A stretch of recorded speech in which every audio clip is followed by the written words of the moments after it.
আর্জেন্টিনার খেলোয়াড় তোর প্রিয় হলো কেমনে বেঈমান? এই মুসলমানের বাচ্চা বল বেটা, এখন দাঁড়ায় বল বেটা। কোন কাফের বেঈমান, কোন খ্রিস্টানের বাচ্চা, কোন ইহুদি, তুই মুসলমানের ঘরে জন্ম নিয়া তোর রক্তে মুসলমান মার রক্ত, তুই কেমনে ওই বেঈমানের মতো সাজলি? এই বেহায়া বল বেহায়া, তোদের চাঁদের চুলের কুম বল বেটা, এখন দাঁড়া। ওই বেঈমান তোর পছন্দ হলো কেন?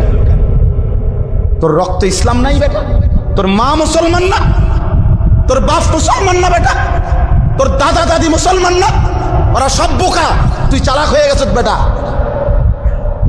তুমি পণ্ডিত হয়ে গেছ। কোন বেঈমানের অংশগ্রহণ করলাম? কেন সাজলা বেঈমানের মতো?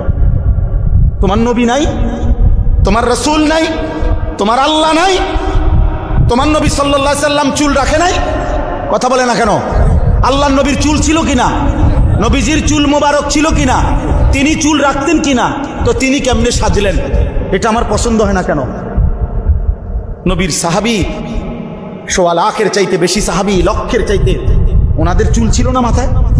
তো ওনাদের চুল কেমন ছিল তার কোনো বর্ণনা নাই কিতাবে? তো তুমি দেখো না এটা? তোমার ধর্মকে তুমি এত বড় বেইজ্জতি করলা কেন? তোমার রাসূলকে তুমি এত বড় বেইজ্জতি করলা কেন? এটা কোনো ইনসাফ হইতে পারে? দিন রাত মুসলমানের ঘরে জন্ম নিয়ে মুসলিম হয়ে চুলের উপরে সারা দিন ফ্যাশন, এটা বুঝি একটা কথা হইল? আমার ভাই বল, এটা বুঝি একটা কথা হইল?